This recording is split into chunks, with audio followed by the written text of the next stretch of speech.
forget about the girl. We've got bigger worries. Such as? That document, or whatever it is Edward's carrying around. What about it? It could be our eviction notice. What do you mean? I mean, they could be divorce papers. If I'm left out in the cold, you would be too, Tony. We'd both be penniless. Divorce? Are things really that bad between you? Edward has grown tired of me, and I suspect he's already picked my replacement. At first, I thought he was just having a mild flirtation with that Dixie Cream donut, Peggy Sue. But now I'm not so sure. Peggy Sue?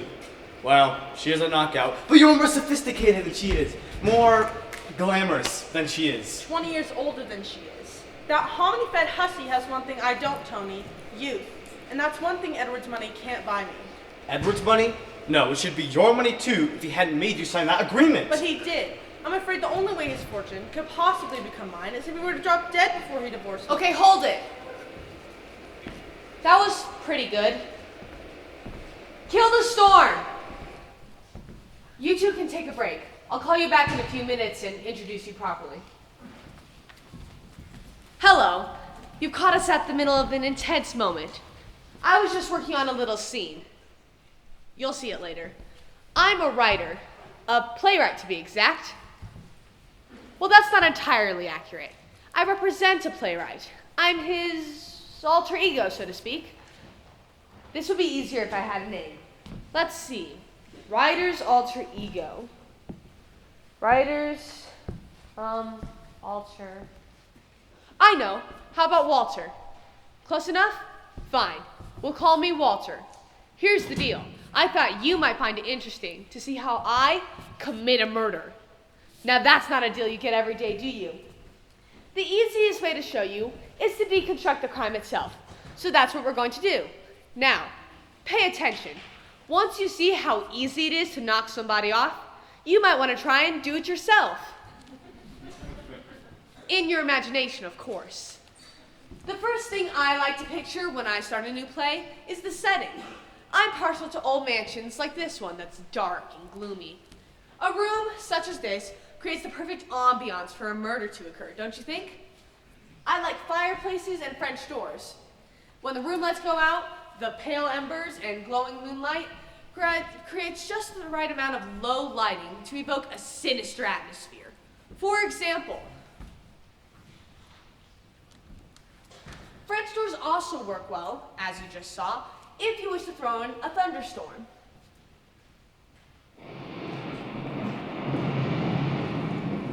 Pretty chilling, huh?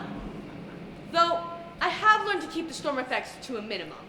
If they go on for too long, people in the audience start popping up and running down the aisles to the restrooms. That can be terribly distracting. 86 the storm!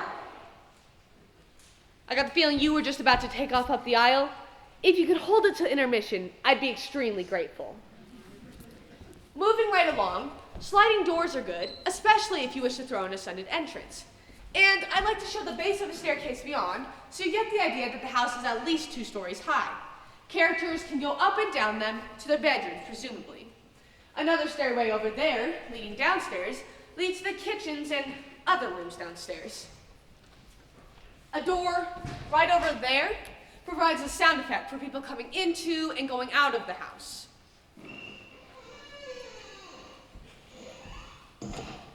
Another door over there leading to the parlor provides yet another access for the murderer to do his or her thing, should I choose to use it for that purpose. When it comes to killers, I'm an equal opportunity playwright. And that brings us to the subject of suspects. I'd like to introduce you to the possible suspects in tonight's little mystery comedy. There are quite a few of them. It wouldn't be much fun trying to guess who the killer is if there were only a few suspects to choose from. Let's start with the 2 you saw earlier. Allegra, Tony! Oh, I need to mention that this is the living room of powerful and ruthless millionaire, Edward Worthington III. You'd be surprised how much time I put into thinking up just the right names for my characters. Edward Worthington fits a mature man with a strong personality, and the third suggests old money handed down through generations. You'll meet Edward later. As you'll find out, many of the characters in tonight's show have very strong feelings towards the man, including these two. This is Edward's wife, Allegra Worthington. His first wife, to be exact. Help me out. When Edward grew tired of his first wife, Justine, he divorced her and married me. It's an old story. Middle-aged man dumps first spouse for trophy wife. I suppose I should be grateful you didn't name me Heisman. Not a chance, my dear. Although I go for laughs, I do draw the line at low comedy. Allegra suits you perfectly. The name is beautiful and mysterious, like you. Thank you. I shall do my best to live up to it. I'm Allegra's brother, Tony Blackwell. I'm a playboy. Can I help it if women find me irresistible? How about meeting up after the show, beautiful? I know this quiet little spot where we can have an intimate supper for two. Then we can head back to my place, throw on some romantic music, and then we can— Time out. You better not make any plans for later, Tony. If I decide to make you the killer, you might find yourself in an intimate little jail cell. That's true. How about a rain check? I use playboys in my shows fairly often. They invariably try to seduce one of the young women. A sweet, innocent maid, for example. This adds an extra layer of suspense. Will she succumb to his charms? Won't she? That's called subplot. At any rate, madam, let me warn you, if you do make plans for with Tony for later, I absolve myself of all responsibility for his actions. I can control him here on the stage, but out there in the real world, well, moving right along, why don't you two be seated while I continue with the introductions?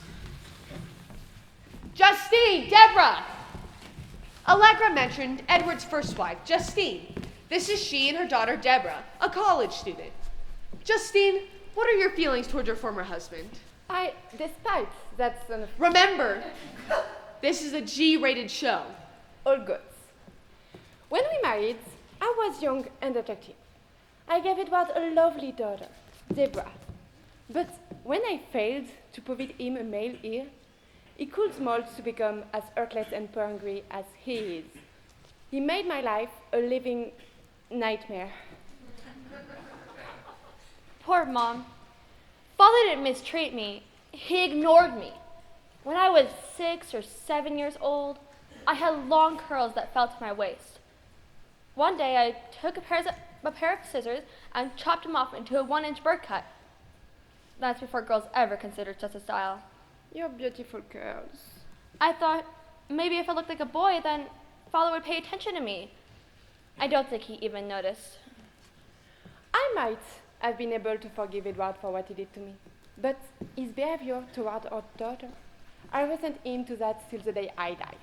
Oh, he does. That's quite enough, ladies. Why don't you two be seated? Edward has one other family member, his sister, Beatrice Worthington, pardon me. Beatrice is a few years older than Edward and practically helped raise him since their parents were jet setters who were constantly zipping around the globe, leaving their offspring in the care of nursemaids and servants. Beatrice! Beatrice is somewhat befuddled, and it's possible that Edward only lets her stay here more out of a sense of duty than out of any real affection for his sibling. Did somebody call me? Yes, Miss Beatrice. Come say hi to all the nice people. People? Oh, hello. It's so nice to meet you. I don't get out very much, so the only new people that I meet are Edward's business associates that call occasionally. But I never seem to understand what they're saying. Oh dear. I didn't expect so many people to be at Edward's birthday party. We don't nearly have enough food. Oh, don't fret, Miss Beatrice. They won't be joining us for dinner. Good. Oh dear. It's not that you're not welcomed. Count yourselves lucky. Stage food is seldom what it's supposed to be. Mashed bananas for whipped potatoes, that sort of thing. Starving actors usually love a dinner scene and will eat anything that's not nailed down. But there are some food substitutions even they shudder to think about. You did very well, Miss Worthington. Why don't you be seated? Oh, all right. Now I'm going to as Beatrice mentioned, tonight's gathering is for a special event, Edward Worthington's birthday. His 50th, in fact. Now, some of you might be wondering why his ex-wife would be present at such an event. It's because Justine was ordered to. And since Edward pays her alimony checks, she bit the bullet and showed up. Edward and his current wife haven't been getting along as of late, so I suspect he wanted Justine here to remind Allegra just how easily he could dispose of her if she crosses him one time too many. I doubt it's crossed his mind that Allegra could dispose of him in other ways.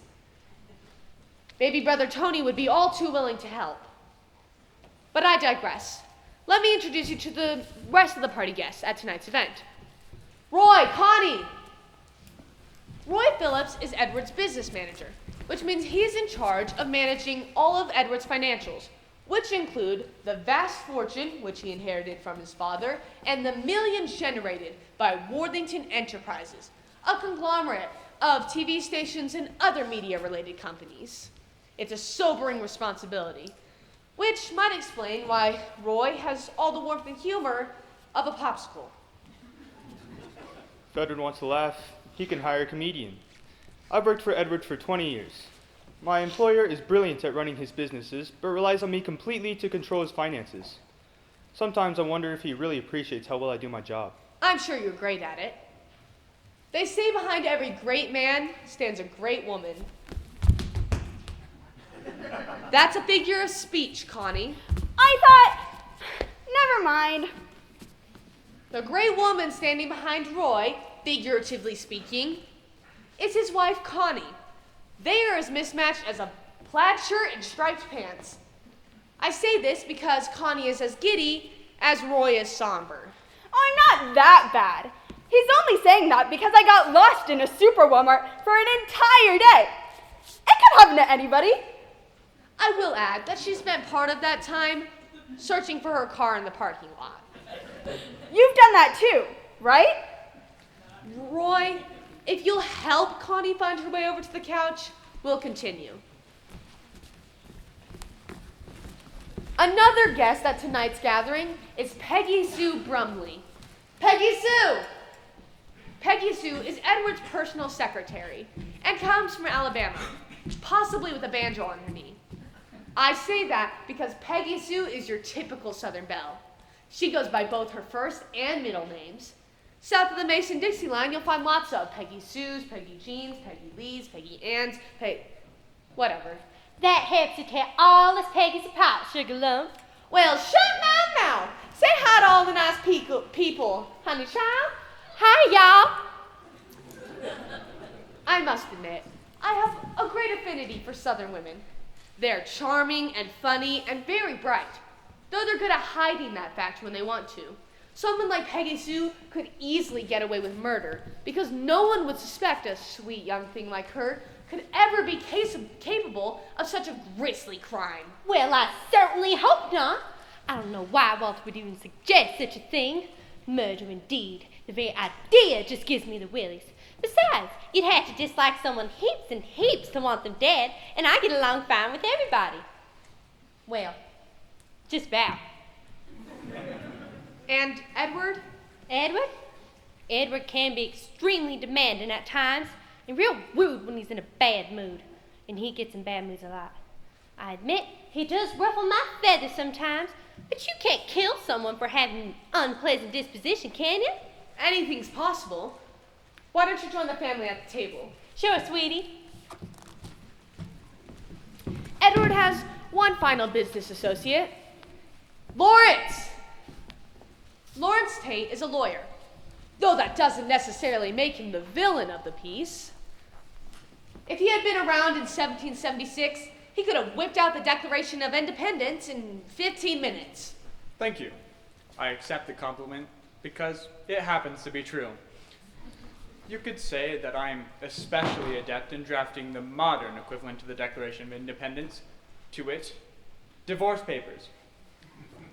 If you don't believe me, just ask Justine Worthington. It is also possible that Allegra Worthington may be able to attest to that fact in the near future. Also, both women have learned the hard way that I can write a marriage contract that is ironclad, one that protects Edward from fortune hunters with complete success. Thank you for the information. Anytime, you'll receive my bill in the mail. It's my own fault. I created him. There's one final set of introductions, and then we'll get on with the show. The household staff. Staff! In full reality, it would take a staff the size of a small platoon to run a mansion as large as Worthington Manor. But, for our purposes, these four will cover our bases just fine. Sound off, troops. I am Hollister, the butler. I picture Worthington Manor as a huge ocean liner, of which I am the captain. The other servants can tell you I run a tight ship. That's the truth, and I like it that way. I'm Mrs. Vickers, the housekeeper. Mr. Worthington's home is a showplace, and I intend to keep it that way. I'm Ina, the cook. Somebody didn't give me a last name, so it's just Ina. I do my job, keep my ears open and mouth shut. You'd be surprised what I could tell you about the people who live under this roof, but I won't. I'm Edith, the maid. I'm kind of shy, and I wish I didn't have to stand up here and talk about myself. I heard what you said about Mr. Tony trying to seduce maids, and that makes me nervous, too. Don't worry, dear. We'll deal with Tony when the time comes. If I may take center stage. There you have it, folks. The cast of characters in tonight's show. Well, most of them. They will include, as you recall, Edward's current wife and her playboy brother, his ex-wife and their daughter, his sister, his financial advisor and his wife, his personal secretary, his lawyer, and the household staff. They'll begin the show while I summon Edward Worthington, the key figure in our story. Can we get a blackout and some mood music to provide the transition, please?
Ina sent me in with the hors d'oeuvres, Mrs. Vickers. Set the tray on the table, Edith, though I doubt anyone will have much of an appetite. That would be a shame. Ina has prepared a wonderful dinner. Pot roast, gravy, whipped potatoes. She could have saved herself the trouble and opened a can of Spam. Believe me, this crowd won't have their mind on the cooking. What do you mean? I mean, the guests know Mr. Worthington wouldn't invite them here for the pleasure of their company. He's barely civil to them at best. You mark my words, the boss is up to something. I hope it doesn't get unpleasant. I hate scenes. Then you'd better find a nice broom closet to take shelter in. I know Mr. Worthington, and I know what he's capable of. You come on in here, Miss Beatrice. Hollister will announce dinner when it's ready. I found her sitting at the dining room table with a knife in one hand and a fork in the other. I'm hungry. There's a tray of Anna's lovely hors d'oeuvres on the table, Miss Beatrice. Why don't you have some of those? What a good idea. I have to get back to my Brussels sprouts. Edith, come with me. Yes, ma'am. You'd better bring in another tray of hors d'oeuvres. If you could keep her in here, I'd appreciate it. I think she'll be content where she is. Edith? Miss Beatrice, I need you to wait right here and wait for the others. They'll be here shortly. I have to check the parlor should anyone wish to retire there after dinner. Retire? Is it time to go to bed already? No, Miss Beatrice. Just enjoy your snack. Snack? Oh, yes. Would you like some? You have the ones with the black things on them. They're olives. I don't like them. You eat them. No, thank you. There are some lovely mints, too. I'll check on you later. That poor woman.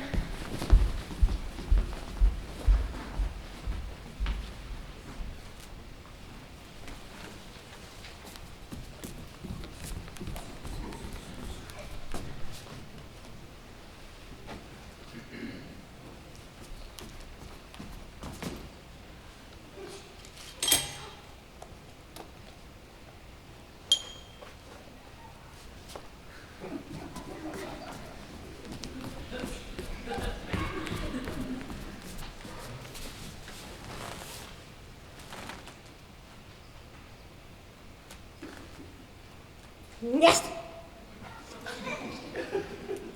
I feel like a hypocrite. Besides, what do you give someone who makes more money in a day than you do in a lifetime? A doormat everyone can kneel on to kiss his feet? I think you own several already. What did you get him? A necktie. It's the closest thing to a noose I could think of. What about you?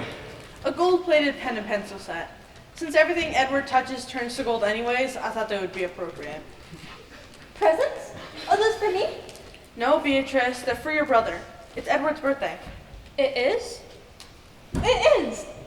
Oh dear. I forgot to get him something. I know. I could get a little something that I picked up. That's not necessary. I'll put these over here. Hors d'oeuvres. Those look good. Most of them are. I'm not very hungry anyway. What is it? Some kind of beetle, I think. It must have come in through the French doors. It's clouding over. The weatherman said there's a storm approaching. How appropriate. It can get tempestuous inside as well as out. Tony, Edward has been very difficult to deal with lately. Try not to do anything that might upset him. I'll try, sister dear, but the very fact that I breathe the same air seems to upset Edward. Excuse me. Oh, Oh good. More nibbles. I'll put these over here. You're looking very pretty tonight, Edith. It must be the dress. Thank you, Mr. Blackwell. You look very nice in that red shirt and all. Edith, I imagine Ina could come up with something for you to do in the kitchen. Why don't you go find out? Yes, ma'am. Really, Tony? Leave the girl alone. You'd be better off trying to charm some young heiress who could support you. I'm not sure Edward's going to allow me to help you out much longer. The old skinflint. But don't worry, Allegra. I have enough charm to go around both heiresses and pretty maids. Ah, the guests are starting to arrive. Is the Avon lady here? No, Beatrice, eat your hors d'oeuvres. What a good idea.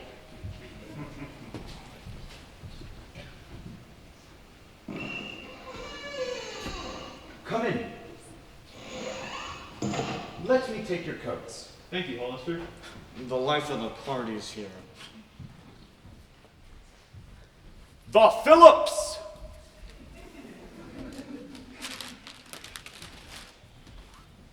Hey, Roy, old boy. Tony, Allegra. Roy, Connie. Allegra, you look beautiful. I love that dress. I wish I could find one like it. I don't think they sell Armani at Walmart. You might be right, but I'll ask the next time I'm there. You do that. Where is our guest? He'll be down shortly. Make yourselves comfortable. I'll get us some wine. Care for an hors d'oeuvre? I don't mind if I do. Good evening, Miss Beatrice. May I join you? I suppose so. Eat the ones with the black things on them.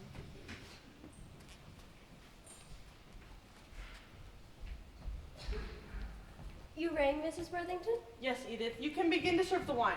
Yes, ma'am. So, Roy, how are things at the office? Under control. I don't doubt it in the least. How are things wherever you spend your time? Couldn't be better, Roy. Couldn't be better.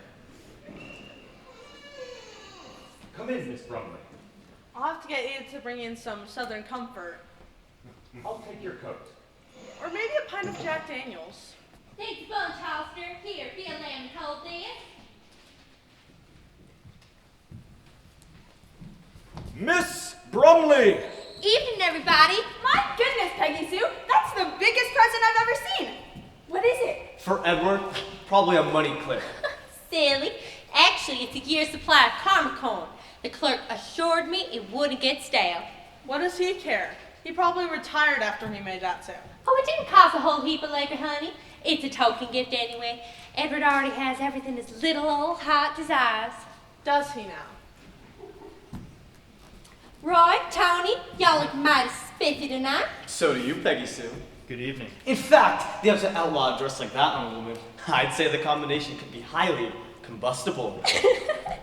Flatterer. Wine? Not a moment too soon. I wouldn't mind a little bubbly.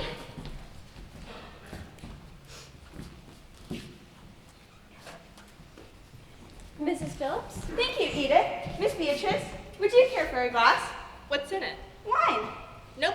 If it's not Sprite, I don't want it. Run along, Edith, and set up round 2. Yes, ma'am. Roy, come join us. Yes, dear. Peggy Sue. Why, thank you, Tony. That must be Lawrence. Everyone else is here.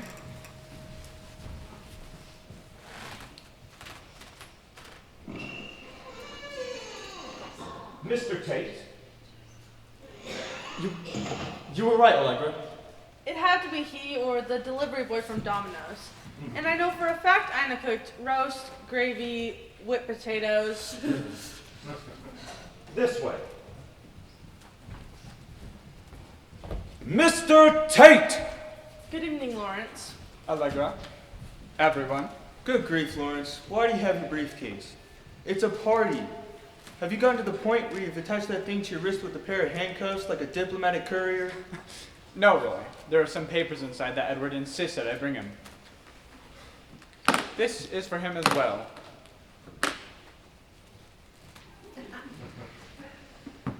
Now, if you'll excuse me, he asked me to join him in his suite as soon as I arrived.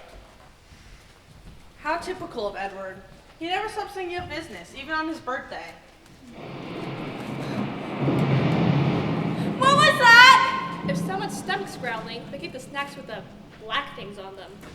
It was thunder, but at least everyone arrived before the storm. Yes, everyone is here. Now everyone's here. Justine, who invited you to the party? Edward, and he didn't invite me. He ordered me to be here. Father told me to come down from college as well. Since he pays my tuition, I didn't have much choice, did I? Hello, Deborah, dear. Hello, Aunt Bee. Justine, dear, why didn't you use the front door? Did you get lost? No, Connie. My sense of direction is fine. I don't care to have Hollister greet me at the door like a guest. This used to be my home, and he used to be my butler. The situation would be awkward for both of us. I prefer to let myself in. Come on, Mom. Let's go hang up our coats.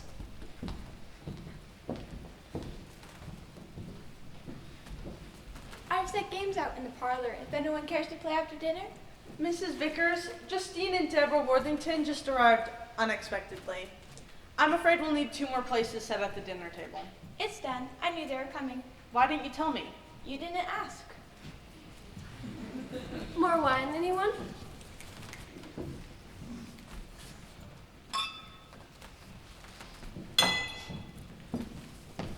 Why, Mrs. Worthington, I mean the other one, and Miss Deborah, would you care for a glass of wine? Thanks. Thank you, Edith. Set the tray on the table, Edith, and help me check the dining room one last time. Yes, ma'am. You can ring if you need anything. Edith.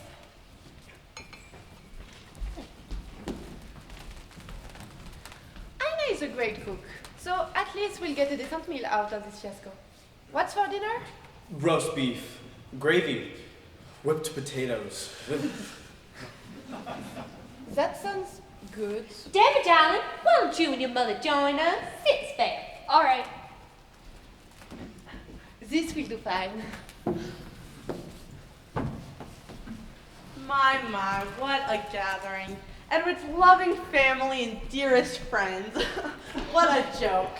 There was a joke? I must have missed it. Don't worry about it, Beatrice. I'll have to tell Mrs. Vickers to call the working man. Edward is coming down. Get up, everybody. We got to toast the birthday boy. Here, Lawrence. Happy birthday, Edward. Cheers. Hold it. A writer performs all the roles in his head as he's writing the show. I needed a really good actor to play Edward for you, so I thought I'd jump in and do it. Carry on. Hip, hip. Hooray! Hip, hip, hip. Forget it, Beatrice. 2 hips are enough for anyone. I see you all managed to arrive. Good. I promise this will be a night you'll all remember. Here, Epic Sugar, you need a glass of wine. Thank you, Peggy Sue. Happy birthday, darling. Mwah. Why don't you all be seated? I have an important announcement to make.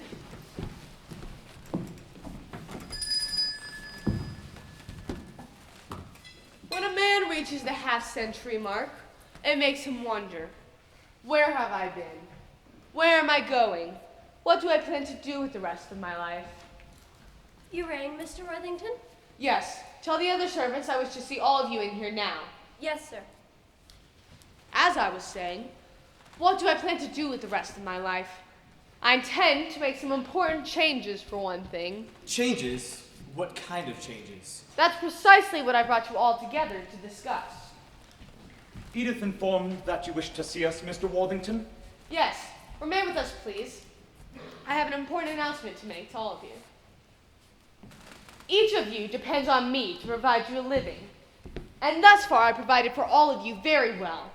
You would think my generosity would earn me your appreciation, if not affection. Apparently, though, what one of you feels is resentment, perhaps even hatred. It has come to my attention that one amongst you is a traitor. You suspect that one of us is your enemy. I don't suspect, I know, and I have proof. Lawrence? I have Lawrence bring me this. Inside is the evidence of the traitor's duplicity. I promise before the night is over, this person will pay very dearly. Edward, if you're planning to punish one of us, why not do whatever it is you're going to do now and get it over with? I was wondering the same thing, Mr. Worthington, if you don't mind my saying so. I intend to let this worm squirm a while before squashing it. I see you all brought me some presents. I'll open them tonight, concluding with this, my birthday present to myself. That is when I'll rid myself of a backstabbing sycophant once and for all. But for now, let the festivities begin. What's for dinner, Ina? Your favorite, sir. Roast beef, gravy, whipped potatoes. It sounds like a dinner to die for.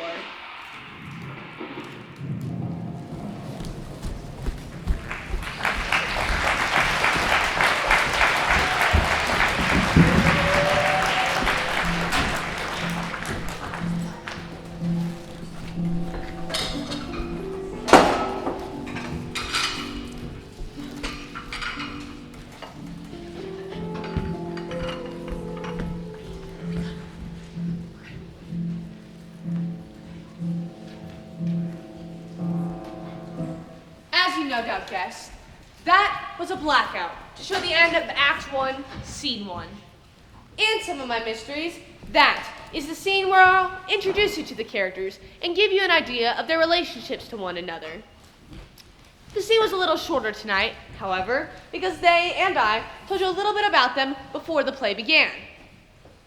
Now, let's get into Scene 2. This is when the plot really thickens. Make that the plot like gravy thickens. Act 1, Scene 2. Edward, darling, what you doing in here all by your lonesome? Nearly everybody's in the parlor playing games till you're ready to open your gifts and make your announcement. Well, they're going through the motions. Nobody's really interested in Monopoly or Clue. I know a different game we can play in private. We can't do that, sugar. Not here. You know that. I don't like being told no, Peggy Sue. You know that. How now? Don't lose your temper, sweet pea. Why, for all I know, I might be the one you're planning to fire or whatever. You? Have you been up to no good, Peggy Sue? Of course not. I would never do anything to hurt you, honey lamb. But somebody could have told you I have been. Allegra, for instance. She hates me, you know. I just hate it when somebody hates me. Allegra has never said a word against you. She hasn't. It's because she's afraid to. I'm sure that she suspects I'm more to you than an employee, but she wouldn't dare confront you about it. Allegra knows that if she forced you to choose between us, you'd toss her aside like a youth Kleenex. You think so? Well, sure. You told me you made her sign a prenuptial agreement before you married her, didn't you? Like the one Justine had to? Of course. I'm too smart to let some fortune hunter take me for millions. But before you divorce them, your wives get to live like queens. Allegra has ridden the merry-go-round long enough. It's someone else's turn. Why, who knows? You might have finally found a woman you want to live with the rest of your life. We'll see, Peggy Sue. After tonight, there could be quite a few trances around here. Fine. Now, if you'll excuse me, I need to slip into one of the upstairs bathrooms to freshen up. Don't you go revealing your big surprise till I get back. I don't suppose you'd give me a hint who it is you intend to reprimand, would you? I can't do that, Peggy Sue. Even if I pout? Even if you pout. Well then, I won't waste the pucker. They make little lines around your mouth anyway. I'll be back in 2 shakes of a lamb's tail.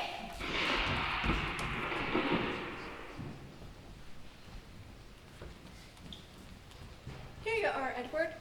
Were you looking for me, Beatrice? Yes, What is it? I heard what you said to all of us earlier, and I'm confused. I expected that.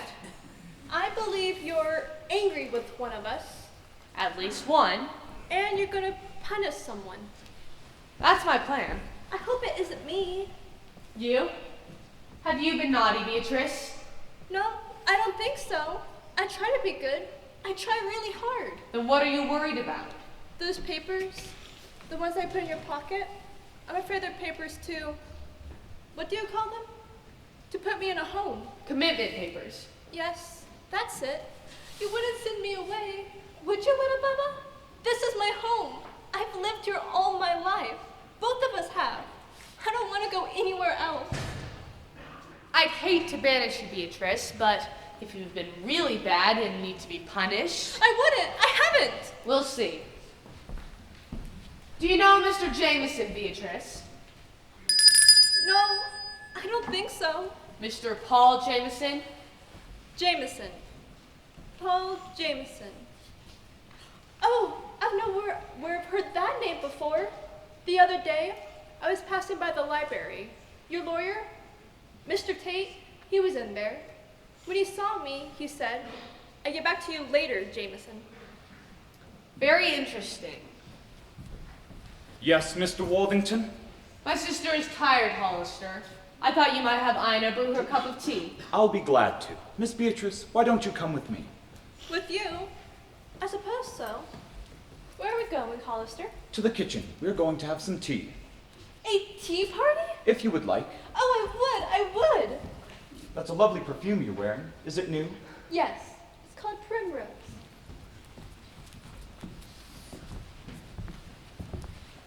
Won't take but a few minutes. Oh, all right, if you insist.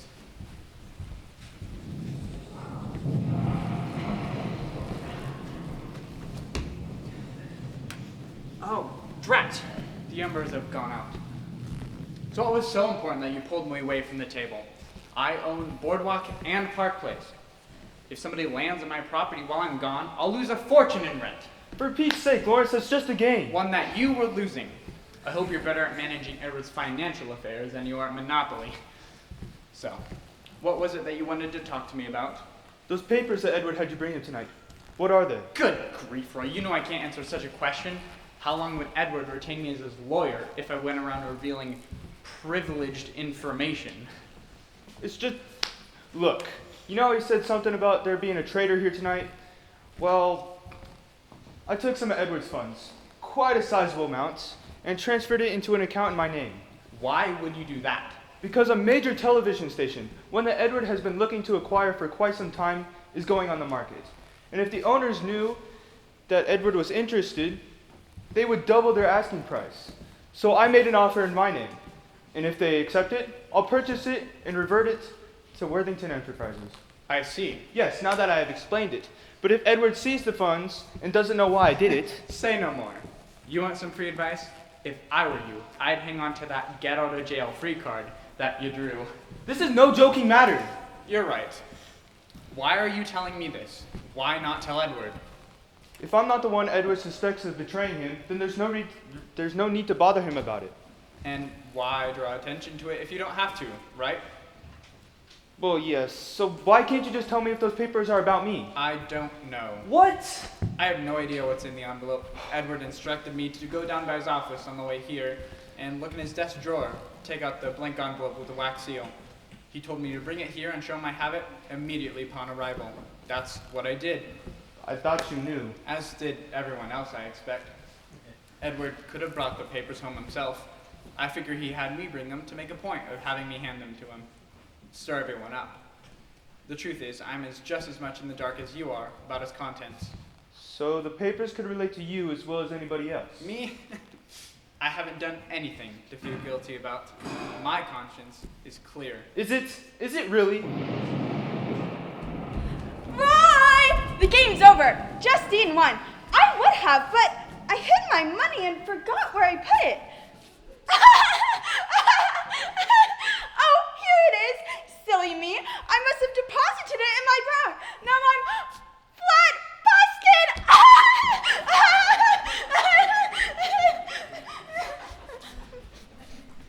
My goodness, you're a pair of gloomy gusses. What's the matter? Nothing. I'm gonna go out for a breath of fresh air. But, Roy, it's going to storm. Oh dear, I wish he wouldn't go outside while it's lightning. He might be struck dead as a doornail. Whatever that means. I guess he figures the wrath of Mother Nature is nothing compared to Edward's. Huh? Lawrence, rewards for your employee. I took all your money. You went on it. So I heard. I think this belonged to me too. The way I see it, get it while you can.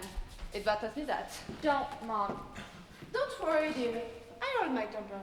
At least until your father makes his announcements. After that, anything goes. I wish he'd get it over with. I hate suspense. I love murder mysteries, but I always read the last chapter first to find out who did it. If you feel a rumble, it's Agatha Christie spinning in her grave.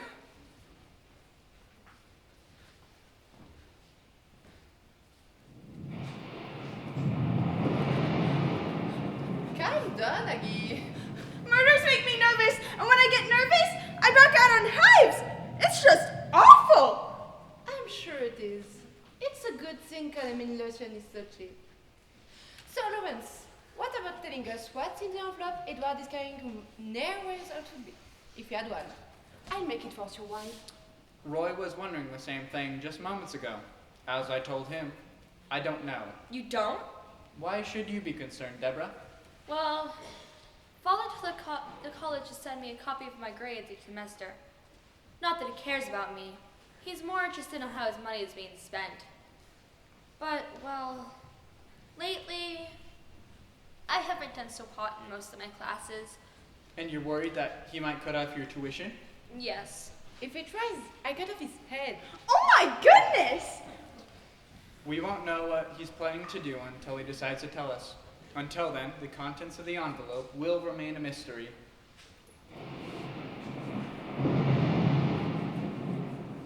I'm back, Eddie, honey. Fresh as a day. Oh, I thought Edward was in here. Have y'all seen him? Not lately, which is odd like it. After his announcement, he's been lying low. Not low enough. I prefer 6 feet under. Mom, you don't mean that. Don't I? He was here a little while ago. The French door's open. Wonder if he went outside? No, Roy did. I'd better go find him before it starts to rain and he gets soaked. I don't think they make drip dry suits, do they? Excuse me. So, you've made yourself fresh as a daisy and are looking for Hetty, honey. Just au personnel secretariat, Peggy Sue. I don't have the foggiest notion what you mean. Oh, I'm sure you do. It seems to me that you are setting yourself up to be the third Mrs. Rosidon the third. What Edward and I do is none of your business. Maybe or maybe not. If Hetty, honey, decides to divorce everywhere and marries you, he might decide that 2 ex-wives are more than he wants to support. I was going to ask Lawrence here if that mysterious envelope contains the prenuptial agreements for you to sign. But he says he doesn't know what's in it. You don't? Your guess is as good as mine, my dear. A prenuptial agreement. Why, I had thought it could be that. Golly, I hope so. I'm gonna find him and make him open his gifts right now. I guess I just made a day. Done. It just occurred to me that Peggy Sue might be my new stepmother. Look on the bright side, Deborah. If you come back home, Peggy Sue could cook you grits for breakfast. I'd rather eat gravel. And I'd rather die than live in this house with Father again. Excuse me, Mrs. Vickers had me serving coffee in the parlor if any of you wanted some. That sounds good. Ladies? I'd like a cup. Why not? I might need the caffeine for energy if I get into a fight before this thing is over. Mom. Just kidding, dear. Maybe.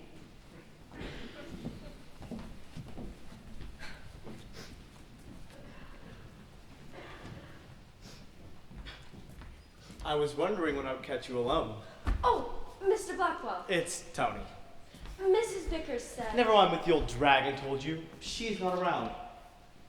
You look worried, Edith. What's the matter? It's Miss Beatrice. Beatrice? You mean Miss Looney Tunes? Don't say that. She just gets a little confused sometimes. I'm sorry, I meant that in the nicest way possible. Tell me about her. Miss Beatrice's behavior has become very odd lately. Lately? More than usual. She's begun taking things from around the house. Things? What kind of things? Mostly decorative little items like, a crystal ashtray, a Fabergé egg. Fabergé? We're not talking cheap trinkets here. I know. Some of the objects are very valuable. So, what did she do with them? Sell them? Oh no, she hides them to take out and look at later. Except she tends to forget where she puts them. We, the servants, always finding things stuck away in the strangest places. We put them back where they belong. Then there's no harm done then. What are you so worried about? We're worried that Mr. Worthington might have noticed that expensive items have been missing and think one of us on the staff have been stealing them. Those papers he had the lawyer bring in tonight, they could be our dismissal papers. Mine, Ina's, Hollister's, and Mrs. Vickers. So, if they are, you can tell him that you're all innocent and that his sister has the sticky fingers. No! He'd have her put away. Don't you see, we all care about Miss Beatrice a great deal. If we weren't here to protect her, oh. She probably would have been sent to a funny farm long ago. There, Edith, don't cry. I can't stand to see a woman cry. It makes me want to take her in her arms, like this, and kiss away her tears, like this. Oh, Tony. Shh. You mustn't. I mustn't. There's a strong attraction between us, Edith. You feel it too. There's no need to fight it. I can't. I'd be dismissed. Edward doesn't have to know, and what he doesn't know won't hurt us. Oh, Tony. Everything will be fine, my sweet. Just trust me. Edith! That bunch in there is slurping up coffee like camels out of watering hole. We'll need another pot. Tell Ina. Yes, ma'am. If you have the urge for something sweet, Mr. Blackwell will be serving birthday cake shortly. I beg your pardon. You know exactly what I mean. Edith is a nice girl, and I intend to see that she stays that way. Is that a threat? Take it any way you like. If I see you near Edith again, I'll tell Mr. Worthington what you're up to. You know as well as I how he feels about you. It won't take much to have him throw you out on your ear. Why, you— Save your breath, you two big gigolo. Edith is off limits. You've been warned. That witch! I trust you're not referring to me, brother dear. No, it's that housekeeper, Miss Vickers. Oh, did she catch you trying to raid the pantry? I was just talking with the maid. Uh-huh. Forget about the girl. We've got bigger worries. Such as? That document, or whatever it is Edward is carrying around. What about it? It could be our eviction notice. What do you mean? I mean, they could be divorce papers. If I'm left out in the cold, you would be too, Tony. We'd both be penniless. Divorce? Are things really that bad between you? Edward has grown tired of me, and I suspect he's already picked my replacement. At first, I thought he was just having a mild flirtation with that Dixie Cream donut, Peggy Sue. But now I'm not so sure. Peggy Sue? Well, she is a knockout. But you're more sophisticated than she is. More glamorous than she is. 20 years older than she is. That hominy-fed hussy has one thing I don't, Tony. Youth. And that's one thing Edward's money can't buy me. Edward's money? No, it should be your money too, if he hadn't made you sign that agreement. But he did. I'm afraid the only way his fortune could possibly become mine is if he were to drop dead before he'd divorce me. That's not very likely. Edward is as healthy as a horse. Well, even horses have accidents. Allegra! What are you suggesting? Nothing, Tony, nothing at all. Mrs. Worthington, Mr. Blackwell, Yes, Hollister, what is it? Ina's bringing the birthday cake. We thought we'd gather everyone in here, where Mr. Worthington can cut it and open his gifts. Very good, Hollister. Where's Edward? I don't know, madam. I haven't seen him since dinner. Neither have we. I'll go look for him upstairs. Tony, why don't you tell the others to come in here? All right. Get everything prepared, Hollister. We'll be right back. As you wish, madam. Oh, Hollister, you may want to have a towel handy. Before the night is over, someone might be crying their eyes out. I'll keep that in mind, sir. If there's any justice, it will be you. Set the cake here, Ina. The cake looks beautiful, Ina. It's too good for the likes of Mr. Worthington, but thank you, Edith. Watch what you say, Ina. You never know who might be listening. If someone snitches to that cold-hearted monster, let him. I'd have quit long ago if it wasn't for Miss Beatrice. We all would have, but we have to hold our tongues for her sake. She would be lost without us. Yes. I know, but he makes me so mad sometimes. At dinner, he even had the nerve to say my whipped potatoes tasted a little odd. He did compliment the gravy, though. Said it was nice and thick. He was just trying to get on my good side. He knew he had made me angry. One of these days, I'll carve him up along with the roast beef. Ina! That's quite enough. Mr. Worthington left instructions that wine is to be served with the cake. Ina, Edith, come with me. I'd better check the downstairs bathroom for fresh hand towels.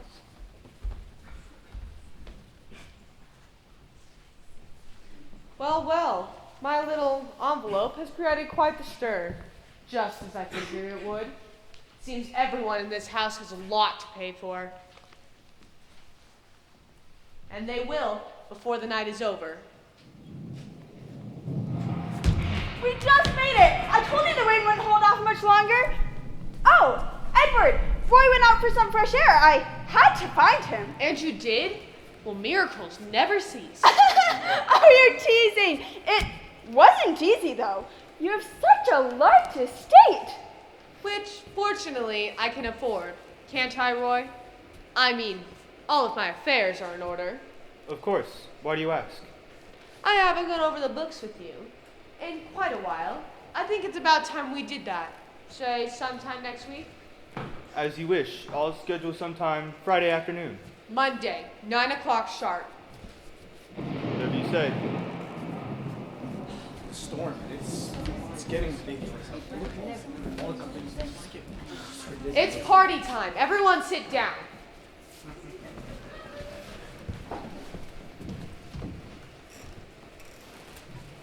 My goodness, Edward, I thought you had disappeared into thin air. Where on earth have you been? Here and there. Have a seat, Peggy Sue. Don't mind if I do, sugar. Place them on the table with the cake. Remain with us, please. I wouldn't dream of leaving you servants on the festivities. Yes, Mr. Worthington.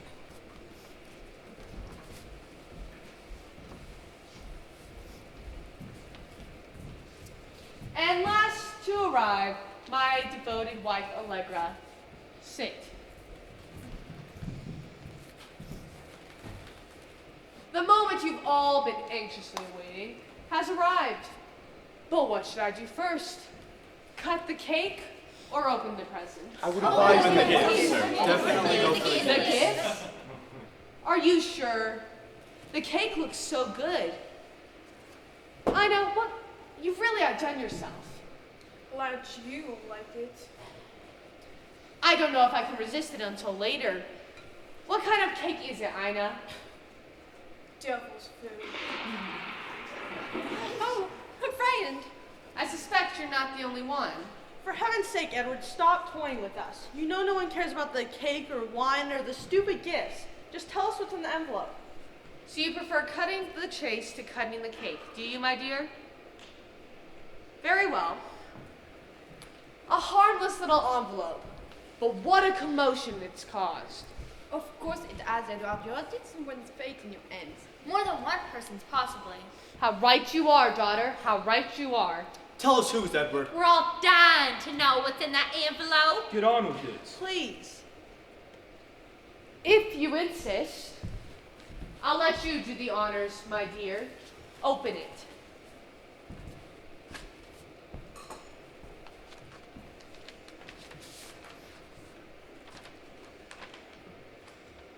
They're blank.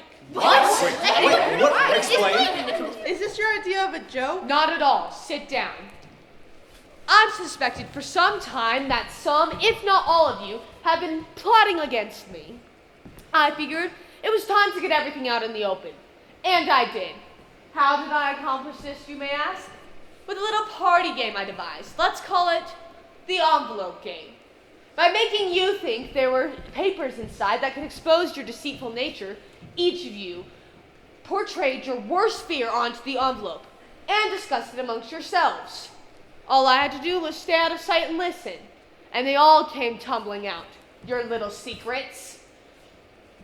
Roy's shady investment using my money. Tony's philandering. Deborah's failing grades. Justine's fear that I'll cut off her income. My sister's kleptomania, which my faithful servants helped to cover up. I even found out, inadvertently, through a comment Beatrice made, the real secret I intended to find out. The identity of someone who has been selling secrets to one Paul Jameson. That is the man who has announced that he will be making one of those malicious tell-all biographies about me. I believe the Bar Association frowns upon such unethical behavior, Lawrence. I would never do something like that. Sit down. I'll deal with you later. And, to conclude my litany of your offenses, there's my loving wife, Allegra, who told her brother that she would like to see me dead. She didn't mean it like that. I didn't, Edward. You misunderstood me. I misunderstood nothing. It seems the only one in this house I can trust is Peggy Sue, my future bride. What? Wait. Oh, Edward. She's married me for the money, but at least she's honest enough to admit it. Not just for the money, honey bunny. I love you too. I believe you. Almost. So, what do we do now, Edward? Peggy Sue and I are leaving. I've arranged for a romantic getaway in a cozy little inn. When I return, I expect all of you to be out of this house. Soon, you'll all be out of my life. Forever. Oh dear! They got this door! Ow, my foot! What's happening?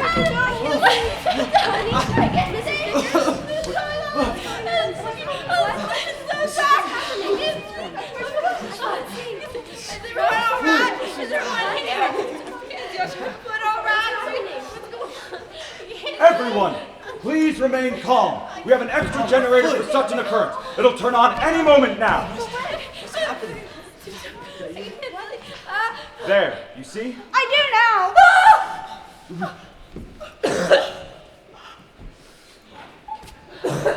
Gosh.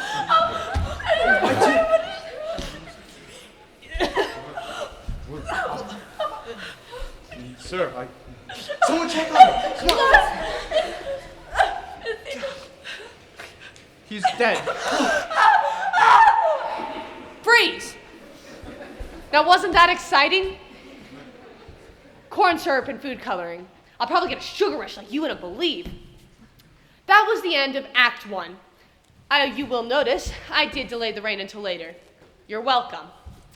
Now, it's time for intermission, where you can go and do whatever it is you need to do. See you in 10 minutes.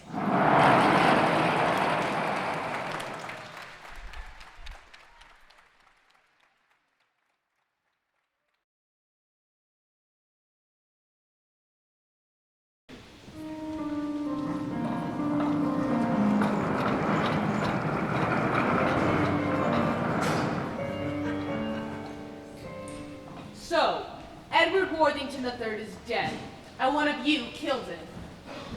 Welcome back. It's me, Walter. Act 1 came easily enough. But Act 2 is the tricky one.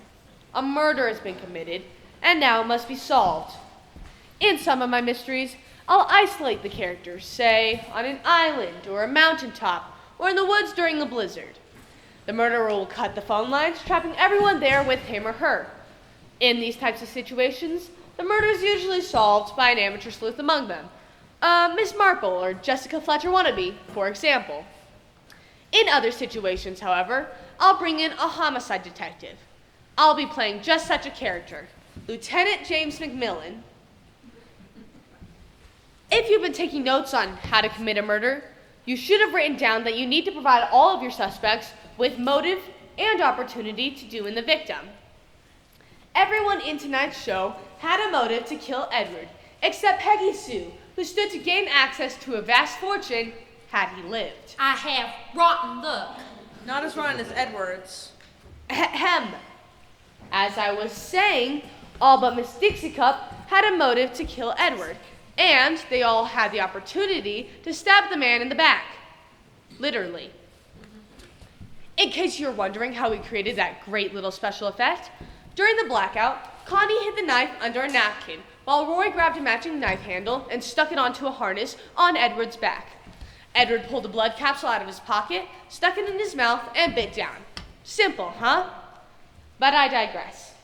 In Act 2, Lieutenant James McMillan, I, will search for clues, question all of the suspects, and, by its conclusion, discover who, indeed, murdered Edward Worthington III. Keep your eyes and ears open. Who knows? You might figure out who the killer is before I do. Now then, you've all told me what happened as a group, but at this point I intend to question each of you individually, starting with Miss Brumley. Thank goodness. I, for one, am anxious to clean my hands. Everyone should before they get ink all over the furniture. Miss Beatrice has already finger painted the coffee table top. Clumsy me. Don't worry, Miss Beatrice. Mrs. Vickers will clean it for you. I've been dying to scratch. Hives? Nerves? I apologize for the inconvenience, but it's standard procedure to fingerprint all the suspects at a crime scene. If we're excused, I'm going to my suite to cleanse my digits. Lieutenant, may I suggest that the guests gather in the parlor next door? There's a half bath across the hall where they can wash their hands. The servants can wait in the kitchen until you are ready for us. That's a good idea.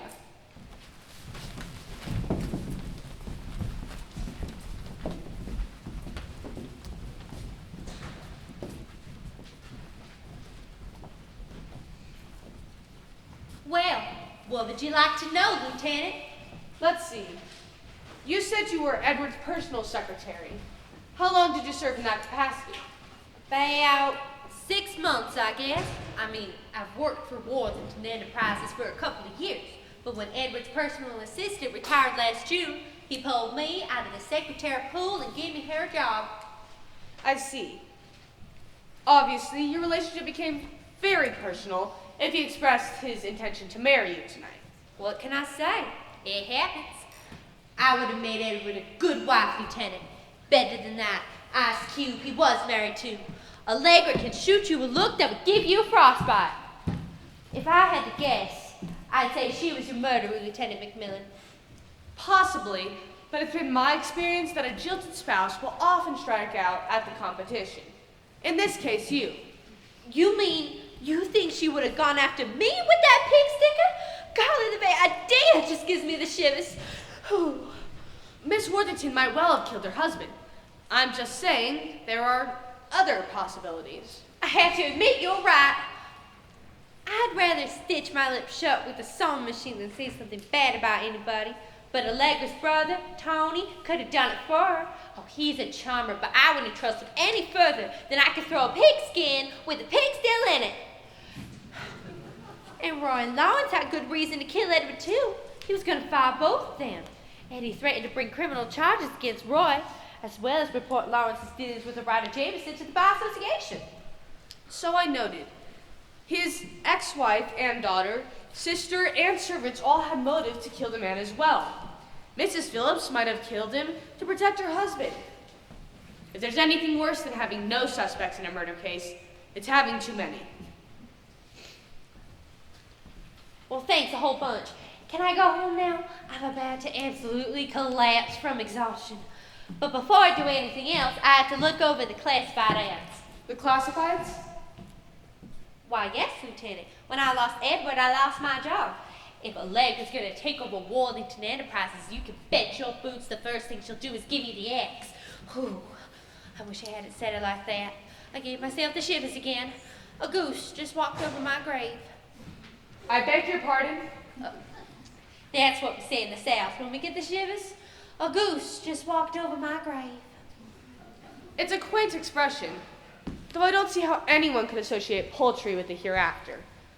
I gather it's used to express a feeling of impending doom. I guess so.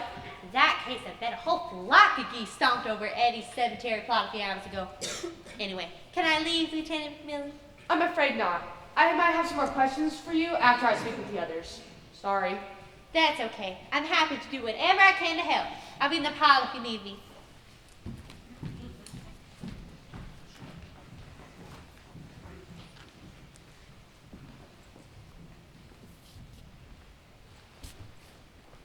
Hello?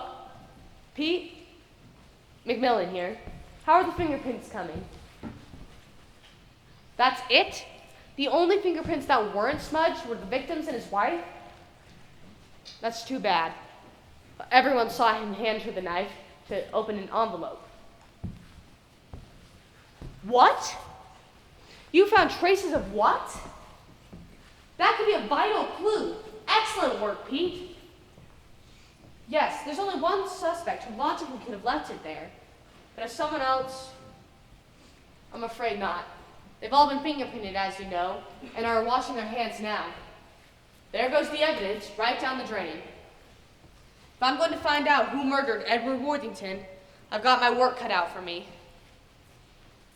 No, that wasn't meant to be a pun. All right. Thanks again. Talk to you later, Pete.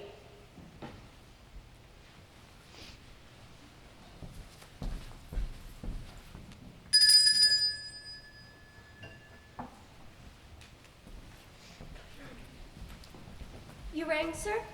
Yes. Edith, is it? Yes, sir. Please have the other servants come in here, as well as yourself. Of course, Lieutenant McMillan.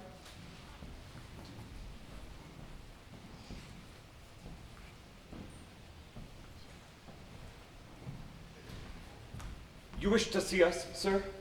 Yes, please be seated. I have a few more questions concerning what took place tonight. I don't know how we could be of any assistance. We were in the kitchen most of the evening. It's what took place in the kitchen that I need to know about at this point. I'm specifically interested in finding out more about the murder weapon. The knife?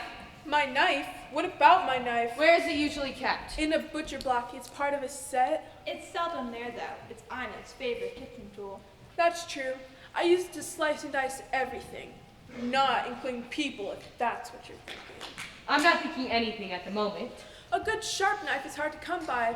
I'd like to have it back when the case is closed, or is that too morbid? That's too morbid. I assume you used the knife to prepare dinner. Naturally. I used it to chop the fresh chives I sprinkled onto the whipped potatoes. What else was served? Roast beef, gravy, Brussels sprouts. A salad? Congealed jello and fruit. At first I considered titling the play, The Blood Like Jello Congeals. But then I thought, nah, that's pretty gross. I wouldn't want to see a play with that title, would you? So you didn't prepare a salad dressing, say, oil and vinegar? No, sir. Mr. Worthington couldn't stand lettuce. I heard him say that if he was meant to eat green, leafy things, he would have been born a rabbit. I see. What happened to the knife after you used it to prepare dinner? I washed it, of course, along with all the other utensils in the dishwasher. Who touched it after that? I did. Ina told me to take it out of the dishwasher and put it on the tray with the saucers and forks and things for the birthday cake. It was still damp, so I wiped off good with a dish towel. I see. Did anyone else touch it after that? No, sir. It wasn't on my sight the whole time. Thank you. You've all been very helpful. If it's a matter of any of our fingerprints being on the knife. Oh, it's not that. Hollister. The only discernible prints were the victim's and his wife. I see. Then how can we help? I'll explain later. I hope. For now, I need to see the kitchen, if I may. Yes, sir. Follow me.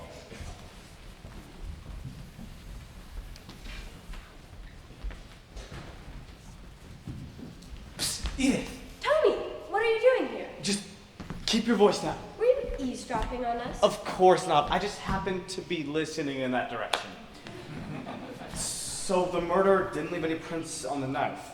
Unless it was Mrs. Worthington. Sis? No, it couldn't be her. How can you be sure? For one thing, Edward was stabbed in the back. Allegra was sitting in front of him. If she had grabbed the knife off the table and stuck him with it, it would have hit his chest. Maybe, but it was too dark to see. Mr. Worthington could have turned around to start toward the light switch. Clever girl, as well as pretty. I knew you were special from the first time I laid my eyes on you. You shouldn't. I know. That's what makes it so much fun. Let's slip outside where we can be more alone. Lieutenant McMillan will want to question you, too. Not for a while. He's in the kitchen with Betty Crocker, Lurch, and the happy homemaker. Come on. But it's cold out there. Don't worry. I'll keep you warm. He thinks I did it. I know the policeman thinks I killed Edward. Why would he, Roy? Why should he suspect you any more than the rest of us? I can tell he doesn't believe I put that money in my account on Edward's behalf. Why not? I believe you. That doesn't count. You're my wife. I think it counts. A wife should do anything she can to help her husband. Even commit murder. You think I murdered Edward? That's silly. You know how klutzy I am, Roy. If I tried to grab a knife in the dark, I probably would have cut a pinky off. That's true. Not yours and somebody else's. Now, where's the lieutenant? I want to go next for the questioning just to get over with. My nerves are shot. When I came out of that half bath across the hall a few minutes ago, I saw him going toward the kitchen with the servants. I was going to ask you, what were you doing there so long? Checking the medicine cabinet for calamine lotion. I couldn't find any, but that's okay. The itching has stopped. Good. I'm getting better, honey. Before tonight, I hadn't broken out in hives for so long. The scratches on my arms healed up. I noticed. It was nice having a wife that didn't look like an inept lion tamer for once. I was thinking about buying some short sleeve dresses, but I guess that's out now. I guess so. Connie, did you see any aspirin in the medicine cabinet? I'm afraid I didn't, but I'll bet Allegra keeps some in her guest suite upstairs. I'll run up and look. I'd better go with you. With your sense of direction, you could end up in the neighbor's bathroom. Oh, Roy. Poor Edward. He didn't even get to open his presents. I think he would have liked the sweater we got him. Maybe you can return it to Walmart for a refund. Have you seen Edith? No, we haven't. Excuse us. Uh-huh.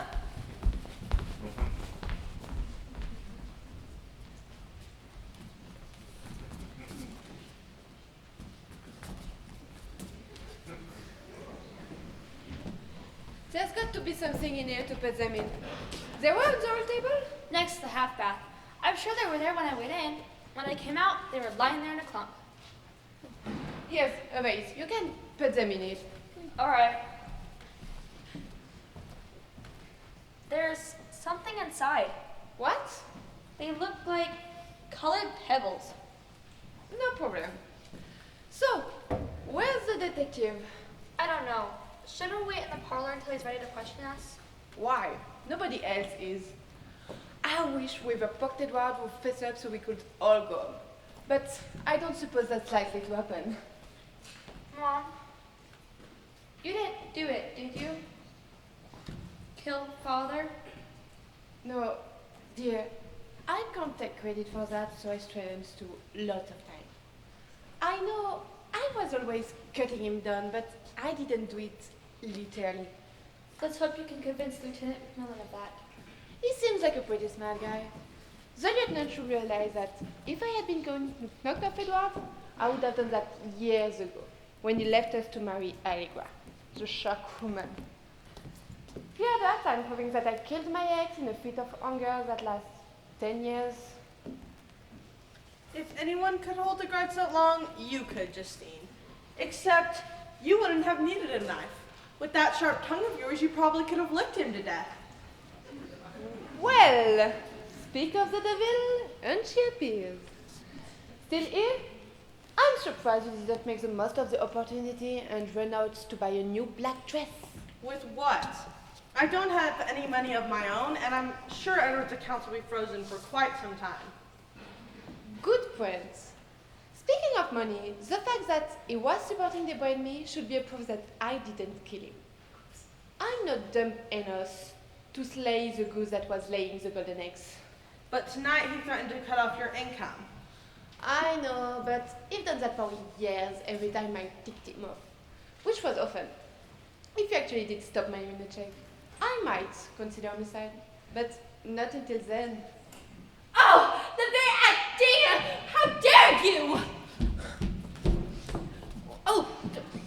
going on? A meeting of Edward wives, past, present, and future. We are just waiting for you to join us. What was going on out there?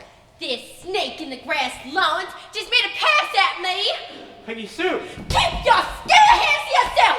I be telling Lawrence here I be needing a new job now that Edward's dead. He offered me one with his firm, then tried to show me some of the fringe benefits. Oh, if Edward could see what you tried to do, he'd be spitting in his grave. If he were in it. How could Father see Lawrence if he was in his grave? Oh, you know what I meant. I felt a strong attraction to you for a long time, Peggy Sue, but I couldn't tell you as long as Edward was Was alive? Well, well, it seems that Edward's trusted lawyer had yet another motive to murder him. For once, I have to agree with you, Ezra. Even if it hurts me like a toothitch to admit it. No, I wouldn't kill Edward because I too have romantic feelings for Peggy Sue. It's a good thing, because I wouldn't have you on a Christmas tree. Why? Because I'm not rich. That is what drew you to your boss, wasn't it? His millions. What if it was? I'm tired of being poor. As my grandma told me, love is fleeting, honey, but money lasts forever. Are you sure you're not descended from Skeletor? That ought to teach him a lesson. Mrs. Vickers, you shouldn't have. He can't say I didn't warn him. Don't mind that from just passing through. But, wonder what that was about.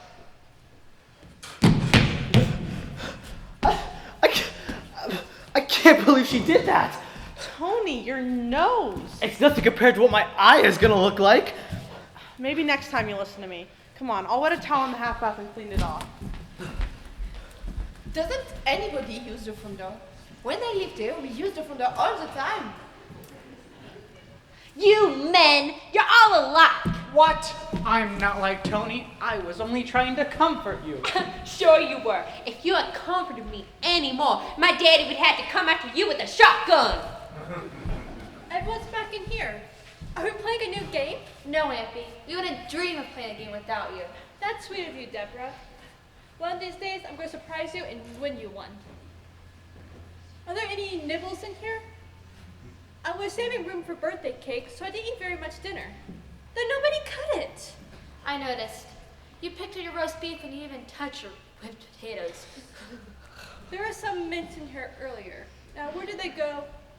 Never mind. I'll get you something.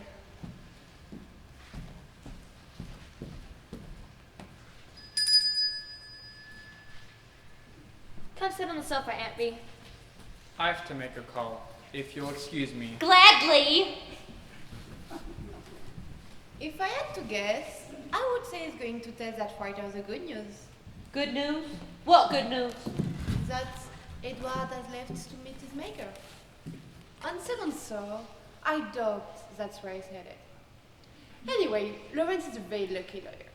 Not only is the man who was going to have him disbanded, but that Jameson guy will probably pay him a fortune for a first-hand account of Edward's murder.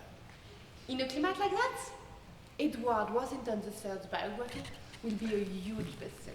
I told you Lawrence was a snake. You won't get an argument from me. Did someone ring? Yes, Edith. My aunt is a little hungry. Will you see if you can find something to serve? Yes, Miss Deborah. It might take me a minute, though.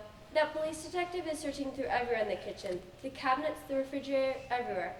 I'll do the best that I can. He's searching the kitchen? What for? Maybe he's hungry too. You should have paid more attention to the labels. I'm sorry, honey. It was an accident. Perhaps I should go see a doctor. I don't know what he could do. Oh, hello again, everybody. What's the matter? You look a little greener in the Joy. I still have a ferocious headache. We couldn't find any aspirin in the guest suite bathroom, so my wife went upstairs to Allegra's medicine cabinet. Stupid me swallowed the pills she gave me without even looking at them. It wasn't aspirin? Well, no, I couldn't find any aspirin, but there was this vial of big orange pills that looks like the prescription strength Motrin Roy keeps at home for his headaches. I gave him some before I read on the label that they were Primarin instead. I only gave you 4. Primarin? What's Primarin? Double strength estrogen. If I get this in an urge to try on your dresses, Connie, you know why. Oh, stop it. Honey, why don't you sit down? Connie, Ian's bringing some snacks if you'd like to join us. Oh, good. Maybe having something on Roy's stomach will help absorb the, It's hot in here. Why is it suddenly so hot in here? Trust me, he'd pass. Isn't that better? I can't breathe. So what would you rather do? Breathe or bleed? I'll manage this way. I just need to sit down. What happened, Tony? Miss Vickers poked me in the nose. That mean old thing, if I were you, I'd scratch her eyes out. I'm sorry, Allegra. Roy took some of your pre-Marin by mistake. I thought it was Motrin. What's pre-Marin? Female hormones. Why don't you just tell everybody? I'm sorry. I don't know what's come over me. What's the matter with Mr. Phillips? He's got in touch with his feminine side. Actually, he's in touch with my feminine side. It was my prescription he took. If you got any pills left, could I have a few? I'd like to slip some to Lawrence's drink. See how he likes getting pants. Whatever happened to topics of conversation that I understand? Like the weather? Hairstyles. Let's talk about murder. Look, I know I told you I wouldn't stoop to using low humor, but the Roy and the estrogen bit got a bit out of hand. Straighten up, Roy. All right. And Tony, take that toilet paper out of your nose. You look like a walrus. That's a relief. Now then, let's talk about murder. So, Lieutenant McMillan, do you know who killed my husband? My ex-husband? My future husband? Little Bubba? Not yet, but a call to Pete at the crime lab furnished an important clue that might prove relevant. I don't suppose you'll tell us what is it. Not yet, when the time is right.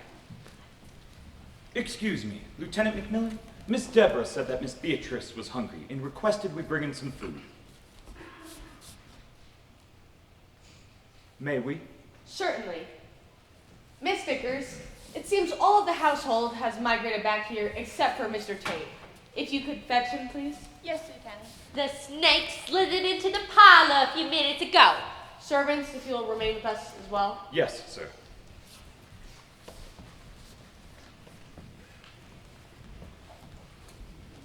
You wanted to see me, Lieutenant McMillan? Yes, have a seat. Lieutenant McMillan, I have a massive headache and do not feel at all well. Something you ate. Adult. I'd like to volunteer to go first for the questioning, just to get it over with. That's fine, Mr. Phillips, but I'm not going to question you. They are. Can you raise the house lights, please? I told you that in Act 2, I needed to question each of the suspects individually. But my call to Pete at the crime lab furnished an important clue that I had to follow up on. In order to conclude this play at a decent hour, which I'm sure you would appreciate, we need to speed things along. So, at this point, I'm going to allow each of you to question or accuse the suspect you believe to be the killer. Since Mr. Phillips volunteered to go first, we'll start with him. Keep in mind, the killer will no doubt lie to conceal his or her identity. Will those of you who believe Mr. Phillips is the killer please stand? No one. Well then, we'll move on to Mrs. Phillips, his wife. Does anyone have any questions or accusations for Miss Connie Phillips? Yes, sir, right there. Did I do it? Why did I do it? Murder Edward? I didn't murder Edward. Why would I? I won't get to go to Walmart, and I love Walmart, and Roy gives me the money. Does anyone else have any questions for Miss Phillips? Yes. Miss Phillips, I was wondering, where does Roy get your money for Walmart? Where does Roy get it? Well, Edward gives it to Roy, and Roy gives it to me. I don't make my own money, of course. Of course. Yes, little one, right there. How does Edward get his money? How does Edward get his money? Well, that's a great question I've never asked, but Roy would know if I asked him. Does anyone have any other questions for Mrs. Phillips? Yes, sir. Did you misplace a knife accidentally into his back? I don't think so. That would be absurd. And why would I want to play with a knife? It's not my house. I see. Any final questions for Miss Phillips? One final question. Does she like to play Disney like she always did? Does she really like that, or is she? What was the question? Can you repeat the question, please? Okay, what I want to know, she plays like she's dizzy, but I don't think she really is. I think that she's smarter than what most people think. Well, am I? I didn't think I was that crazy. Am I? I'm offended. I think we have our answer there. Now we're going to move on to questioning Allegra, the victim's wife. Does anyone have any questions or accusations for Mrs. Allegra Worthington? Yes, sir. Did you do it? No, I did not do it. Yes, right there in the orange. Why do you keep making jokes about killing him? I didn't make a joke. I was simply stating the fact about horses.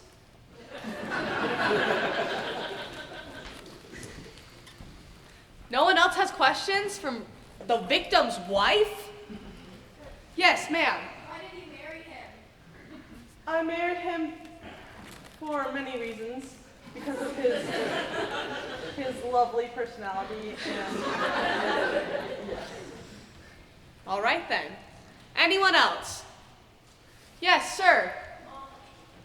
Why do you want to divorce him if you think his personality is so great? Well, I wasn't the one who wanted to divorce him. I in fact love Edward, but he did not feel the same way about me.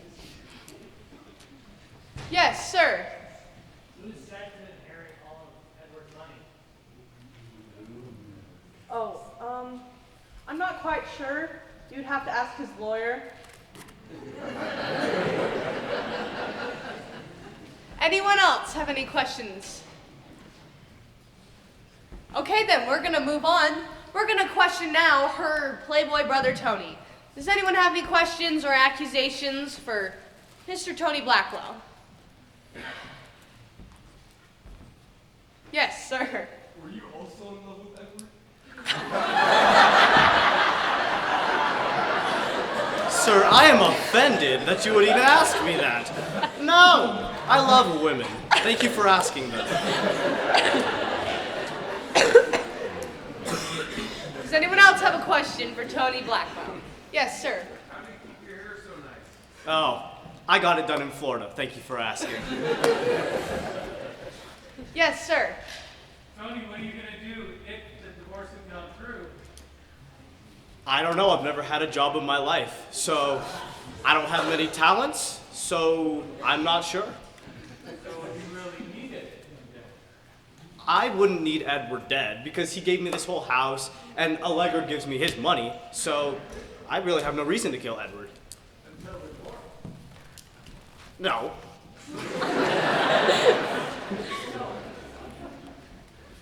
Interesting. Does anyone else have any more questions for Mr. Blackwell? Yes, sir, back there. Is there anything you wouldn't do for your sister? That is a great question.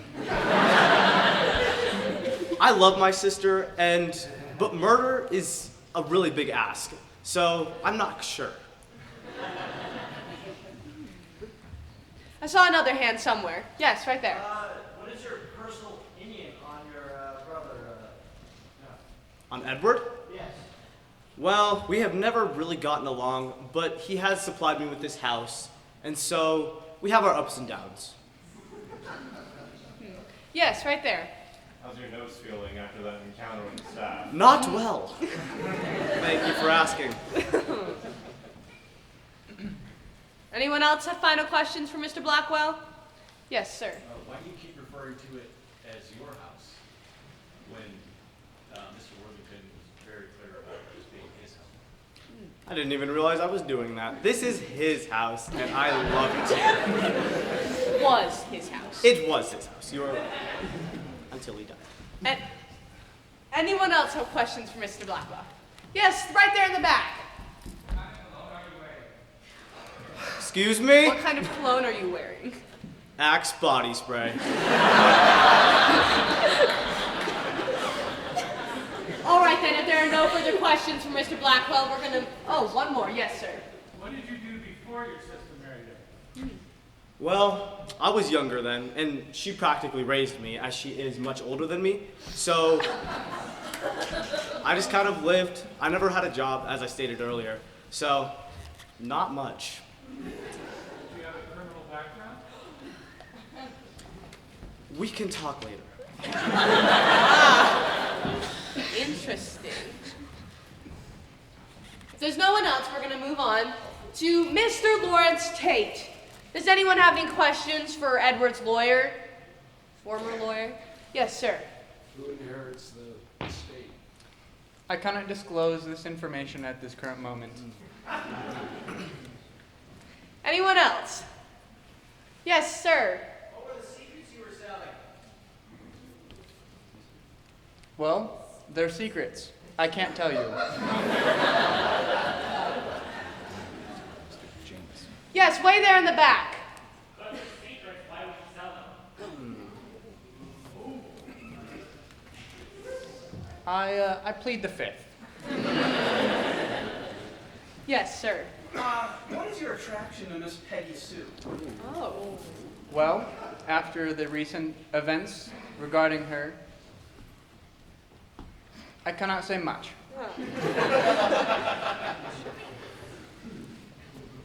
All right then. Yes, sir. Where did you get your law degree? Are you a real lawyer? Harvard School of Law. Yes, right there.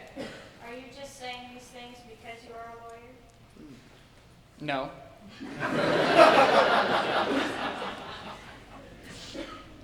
Yes, right there in the back. What's your hourly rate? $30 an hour.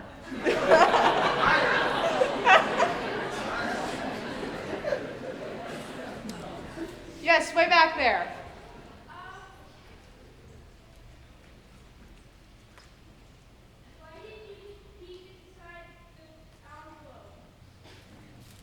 Sorry, can you repeat that again? I didn't. Why didn't you? Oh, why didn't I? Because they're secrets. They're meant for Edward. Yes, ma'am. Not those secrets. Yes, right there. Could you repeat that?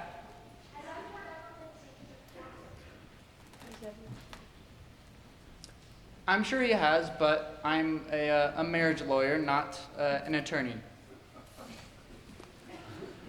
Yes, sir. Why did you kill Edward? I didn't. Yes, way back there in the orange. Well, if they were secrets and you didn't want to peek at them, you sell a lot of secrets. So why wouldn't you peek at something when you're normally used to secrets? My business with Edward is private between me and him. Yes, sir. I'd like to know how many other clients you've murdered outside of Oh! Could you So repeat would that? I said, how many other clients have you murdered besides Mr. Edwards?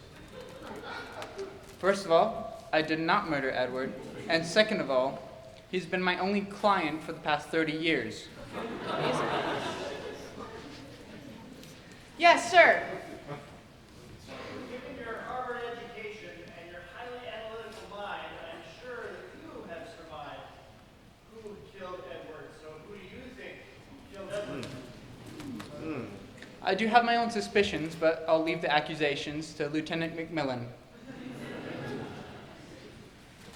Anyone else have any final questions for Mr. Tate? All right, then, we're going to keep going. Let's move on to the butler. Does anyone have any questions for the butler? No one thinks the butler is the killer? Yes, ma'am. Well, if we weren't around to help her, then Miss Beatrice would be in a worse state than she is now. Yes.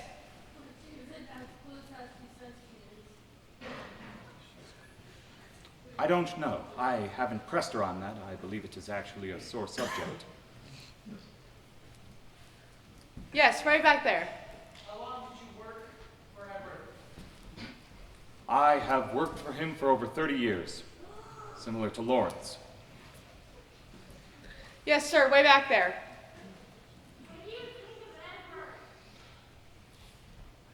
Well, I don't believe that would be professional to say because, again, yes, well, professionalism. Yes, sir. Everybody know the butler did it, but why? I don't believe everybody would know the butler did it. That is merely a common movie trope. Yes, sir. Did you prepare the salad, and if you did, where did you hide the olive oil? I did not prepare the salad. Ina did. You'd have to ask her. Anyone else with questions for the butler? Yes, ma'am, right there. Do you have any beef with Mr. Warden? I do not.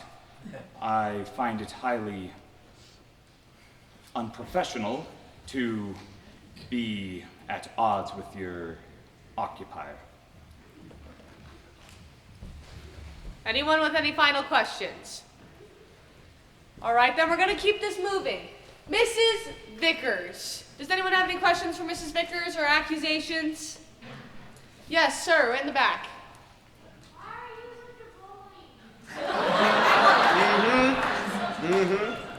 I'm not a bully. I just like to protect the people I care about. Yes, ma'am. What caused you to punch him in the nose? His actions towards Edith. So, yes, ma'am. Why do you like Edith so much? Me and all of the serving staff have become like family over the years. Anyone else? Yes, sir. How do you feel about working for Mr. Edward? It's a pretty good job and it pays fairly well. So I like it. Kind of.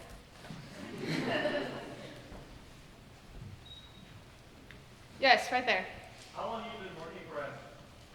For 30 years.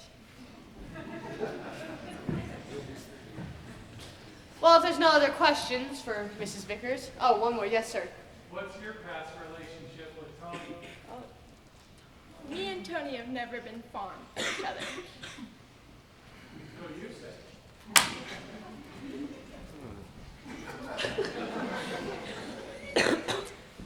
Well then, we're gonna move on. Miss Edith, the maid. Does anyone have any questions for the maid or accusations? Yes, ma'am. Why do I like Tony? Well, he's quite charming and he's very nice. Any follow-up questions? Yes, sir. It's supposed to be sweet natured. Have you ever been treated for anger management? Anger management? Why would I need anger management there? That's quite an odd question. Quite. Anyone else? Yes, ma'am.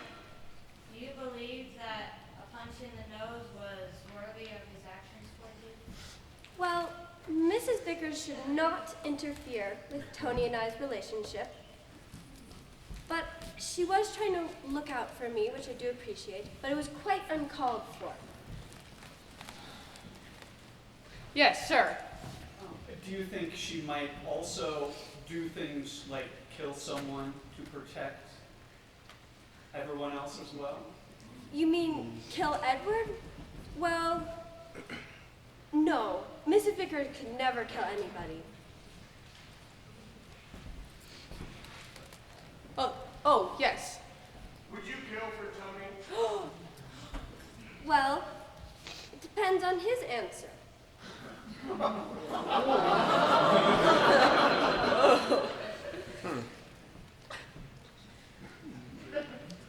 Well, if there's no one else, then we're gonna move on.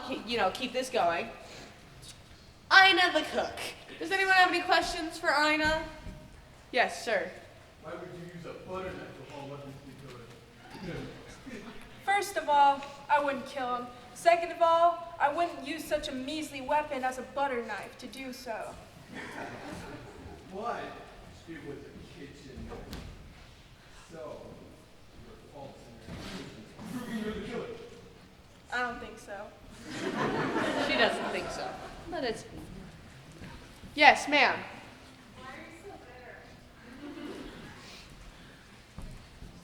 Have you seen these people? We'll have to talk later, Ina. I resent that. Anyone else? Yes.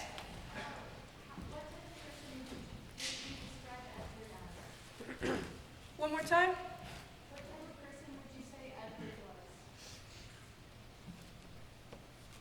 A businessman. Yes, sir. She made the salad, I believe, and I think we come to that conclusion. You made the salad, where did you hide the olive oil after you killed her, before you killed her? I don't use olive oil. Yes, ma'am.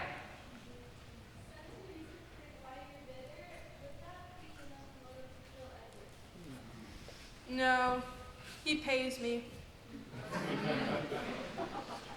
Yes, way in the back.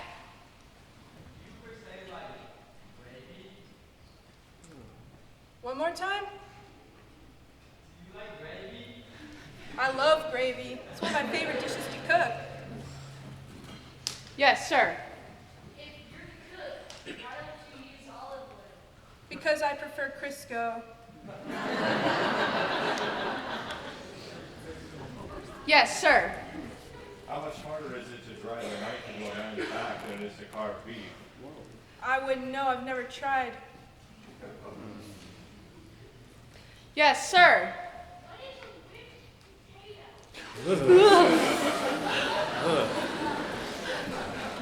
Well, you see, I take bananas, I mash them, I sprinkle chopped chives onto them, and voila.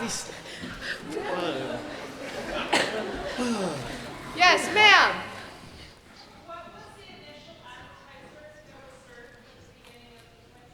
Hors d'oeuvres.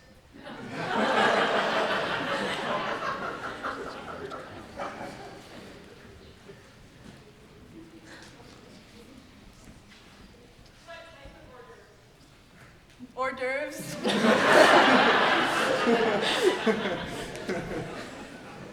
Yes, sir.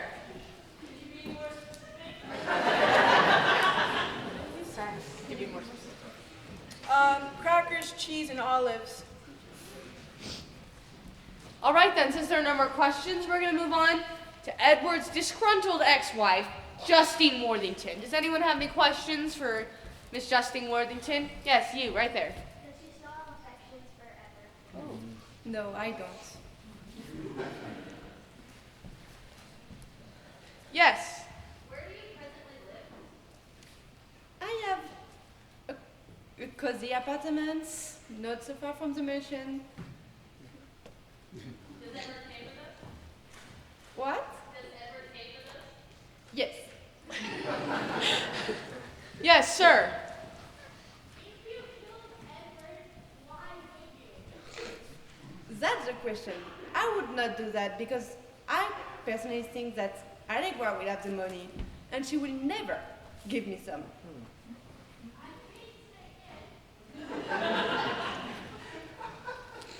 Yes, ma'am. Why did you and Edward get a divorce? Why did you ever get a divorce? Oh, because he was dating Abigail at the same time. Yes, sir.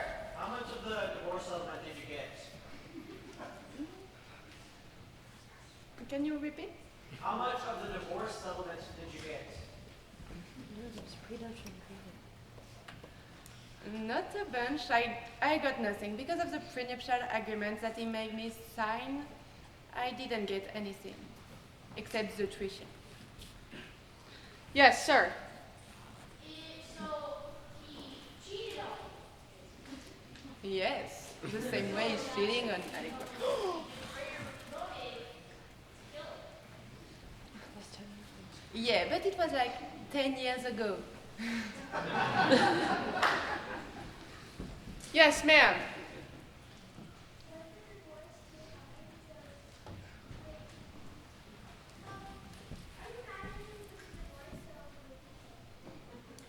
Are you mad at him for the divorce? So would you kill him?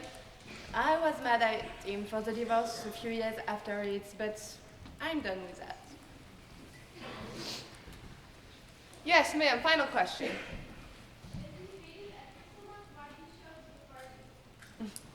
Because he's paying my money. And if I would not show up, he would stop doing it. All right, then we're going to move on to their daughter, Miss Deborah Worthington. Does anyone have any questions for Miss Deborah? No one? Oh, yes, sir. So you mentioned you were having some trouble in college. What kind of grades are we talking? Like, really low, and college is really hard and stressful. So, yeah, like F's. Yes, sir. So you didn't want a stepmother, so that feels like a pretty good reason to kill it.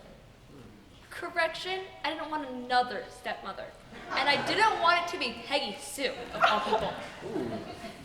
That bad. Yes, right back there.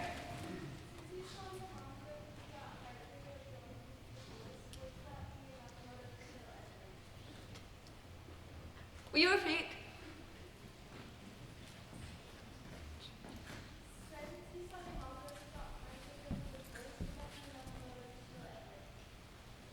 Since you saw your mom go through a hard breakup with the divorce, would that be motive to kill your father, Edward? Of course not. I mean, he's still my father, and he cares for me. Why would I kill him if he's caring for me? And to be honest, if Allegra got the money, she would not care for me at all.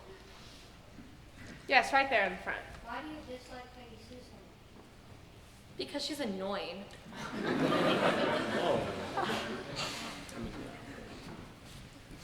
Yes, back there. Are you getting anything in Edward's will? I have no idea. I don't even know what Edward's will is.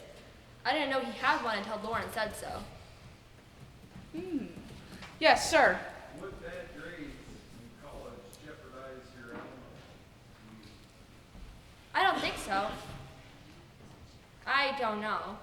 I guess you'd have to ask, like, Lawrence or Edward if he was still alive. Yes, back there. Would you want Edward dead? Would I what now? Would you want Edward dead? Of course not. As I said earlier, he's my father. I wouldn't want to kill my father. Well, on that note, we're going to move on to our final suspect, Miss Beatrice Worthington. Does anyone? Oh, yes, sir. Yes, you hate your brother enough to kill him, and if so, you inherit everything that belongs to the family, because you're the sister. You want me to repeat? Yes, please. I asked, you are Edward's sister, blood sister, but did you hate your brother enough that you would kill him so that you could take over the estate? I would never hate Edward. He was my little Baba. And I'm not sure the money will go to me at all. It didn't go to me in the first place, given the fact I'm older than him. Yes, ma'am. Do you steal things to get Edward off your back and onto the servants? No, I think they're pretty. I love to hide away lovely, pretty things. Yes, sir. If you were theoretically speaking, what would you say to prove yourself or not? You think I killed my brother? Theoretically speaking. Theoretically. Why would you even think that in the first place?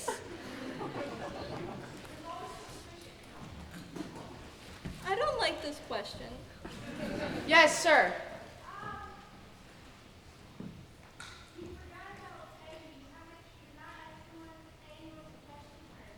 Because Peggy Sue's not a suspect. Unless someone has a specific question for her, I'm not going to question her. And considering we're still on Beatrice. Yes, sir. So Beatrice, do you like olives? The black things? No, I think they're nasty. So when you took the tray of hors d'oeuvres, what did you do with them? I put them on the coffee table. So that's how you got olive oil on your hand, and then on the knife? There was olive oil on the knife? Inspector, what was the clue you got? I'm not at liberty to disclose that at the moment. Yes, sir, in the back. Where'd you get your hat from? I'm not entirely sure. You might want to ask maybe Miss Vickers? Yes, ma'am. Yes. If you're innocent, why have you been doing all these things that are What have I done that's guilty?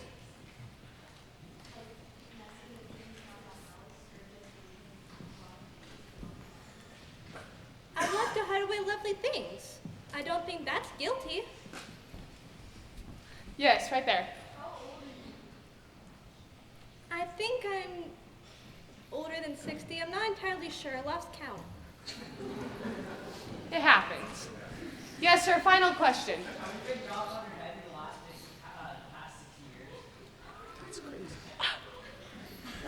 How is this relevant?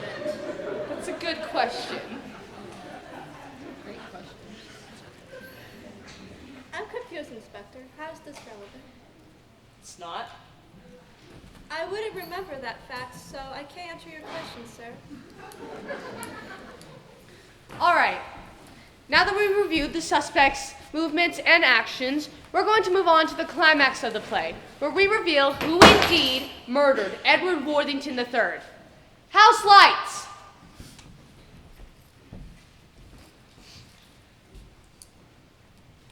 Now, as we've discovered, any one of you could have murdered the man, but only one of you did the deed. The question is, who? Beatrice, don't throw the olive slices onto the floor. I thought they were bugs. So did I. Olives? Black olives, Lieutenant McMillan. I put slices of them on some of the hors d'oeuvres. I see. Did Miss Worthington, I gather you removed olives from your hors d'oeuvres, say, earlier tonight? Oh, yes, Lieutenant. I don't like them. I see. Did anyone else remove olive slices from their hors d'oeuvres before eating them tonight? No, No, sir. sir. I picked a pimento wolf one and put it on the hors d'oeuvre next to it. Really, Lieutenant McMillan? Surely playing with Wild's food hasn't become a crime? Shouldn't you concentrate on solving Edward's murder? That's precisely what I'm doing, Miss Worthington. In fact, I now know who the killer is. What? You do? Who is it?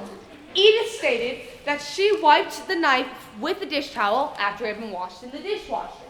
And no one touched it after that until Edward and then his wife. That means only one person could have left the traces my lab chief found on the handle. Oil. Olive oil. That's what you were searching the kitchen for. Yes, but I was looking for bottled olive oil that you cook with. I don't use it. I prefer Crisco. So I noticed. It didn't occur to me to look for a jar of olives themselves. Obviously, they were the source of the oil that Miss Worthington passed from her fingers to the murder weapon. Wait, oh no! Beatrice? How could she be the murderer? Miss Worthington, if you'll come with me. With you? I suppose so. Where are we going? To jail.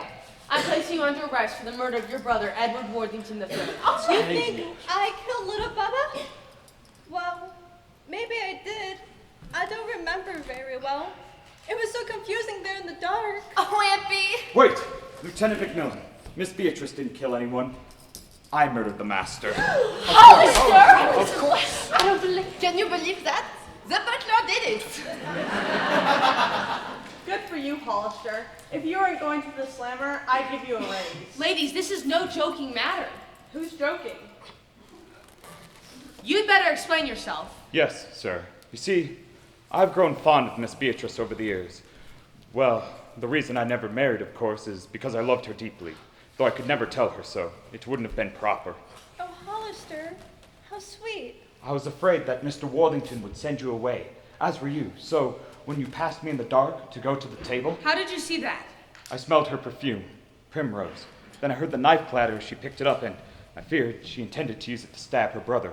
Of course, I couldn't let that happen, so I felt for the knife and took it from her. And stabbed the man yourself? Well, he fell back against me and the knife. I don't expect you to believe it was an accident, but Oh, Hollister, I wasn't going to kill Edward. He was my little Bubba. I thought the knife was pretty, with its nice, shiny blade. So while the lights were out and no one could see, I was going to hide it away. I love to hide lovely things. I'm sorry for misjudging you, Beatrice. It appears I have made a grievous mistake. Lieutenant McMillan, I'm ready to do penance for the deed. You've been a real gentleman's gentleman, Hollister. Well, up until you killed yours, of course. Thank you, Edith. I hope you, Mrs. Vickers, and... Pardon me. Thank you, Ina. I hope you, Edith, and Mrs. Vickers will take care of Miss Beatrice while I'm away. I fear I shall not be returning for a long time. Let's go, Hollister. Yes, sir. I need to make a call to headquarters. The rest of you remain here. Since you all witnessed Hollister's confession, I'll need to take your statements later. That dear, dear man. Don't worry, Aunt Bee. I'm sure we can get a good lawyer to represent him. A good lawyer? I'd like to know how you plan to pay for one. I appreciate Hollister for getting rid of the old ogre, but I don't intend to spend a fortune to defend him. You're a cruel, greedy woman, Allegra. And those are better qualities. Needless to say, you and your brats won't be getting any more handouts either. As for Beatrice, a rest home is where she belongs, and I intend to send her to one. The cheapest one I can find. Oh my! You wouldn't! I know my sis. Yes, she would, and so would I. Louse. You're horrible! Oh, Mrs. Vickers, you're right. Tony is a terrible man. I figured you'd realize that sooner or later. I just got it sooner.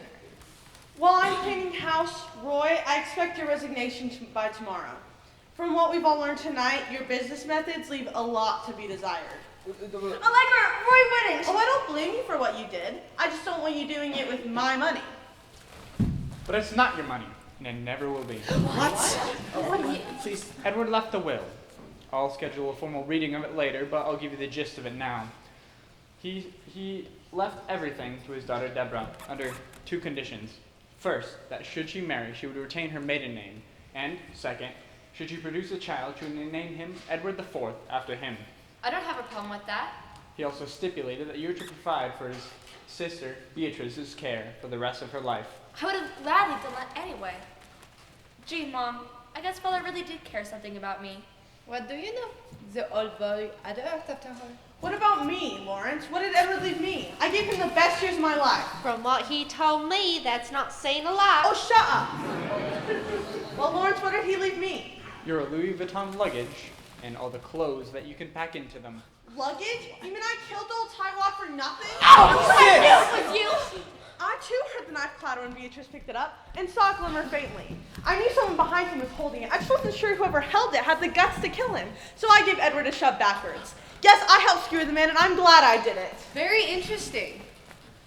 It seems I'm going to have another use for these, Hollister. I would be glad to return them, sir. Sis, don't say anything else. That advice is too late, Mr. Blackwell. Apparently, when Hollister said that Edward fell onto the knife, he was telling the truth. He didn't murder the man, but the woman who pushed her husband onto the blade did. Allegra Worthington, I'm placing you under arrest for the murder of her husband, Edward Worthington III. I don't care. Take me away. Just take me out of this house. With pleasure. My men are on the way in a squad car. Good riddance.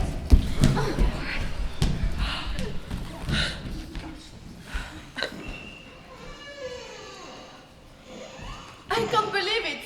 Somebody finally used the front door. Hollister, why didn't you tell me how you felt like years ago? I couldn't have. It wouldn't be proper. We'll talk about the subject later, in private. Yes, madam. Hollister, perhaps it would help your case if you were no longer Aunt Bee's butler. I think it's time you retire, with your very generous pension. And you are welcome to stay in the Worthington Mansion as long as you'd like. Oh, Miss Deborah. Mrs. Vickers, Ina, Edith, you are failing to me. You cared for me more than Father ever did. I hope you never leave. Thank you, Miss Deborah. Deborah, about my job. No one can deny you've invested Father's money brilliantly, Roy, but I can't agree with your methods. You could continue working as a financial advisor for the Worthington expansion, but I expect to meet with you every Friday afternoon to go over the books. If I find anything irregular... You won't. They'll all look like textbook examples, I swear. Fine. Does that mean you still have your job? Yes, Connie. Oh, good! Walmart is having its fall blowout sale tomorrow. I'll be there when the doors open. Whatever you say.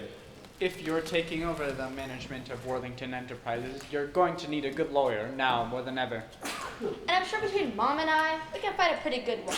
One that doesn't betray his client's confidence. You mean I'm fired? Like a gas grill on the 4th of July, baby. And, Lovens, you can tell that writer Stella Jameson that he's wasting his time if he intends to finish that book. If there is going to be a biography published about Edward, I am the one who should write it. I think it's safe to say that a bio by his first wife, who was there when he was murdered, will knock any other inspiration right off the bookstore shelves. Mom, are you really? I am, if you let. Your father was a tyrant, but he was my tyrant. And I tell like it is. I'm sure if I try hard enough, I can find a few good things to tell about him. What do you think? I think it's a great idea. I mean, he did pay you all the money when he didn't have to. And he cared for me and Aunt Bee. If you need someone to take shorthand and type it up, I'm a darn good secretary.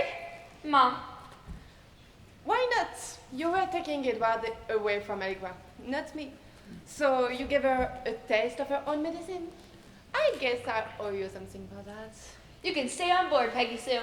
Thanks a whole bunch.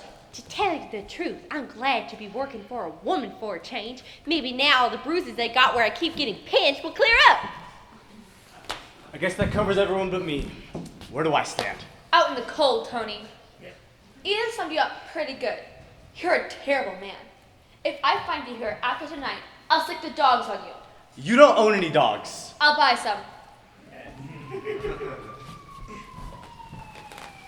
Looks like Lieutenant McMillan's men have arrived. Allegra's gonna be behind bars for a very, very long time.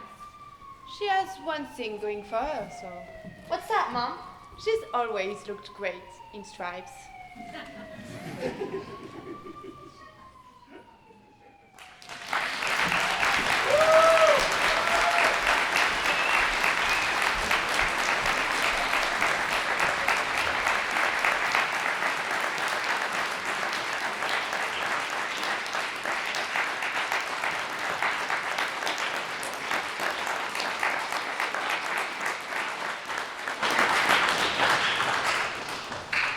Well, there you have it, folks.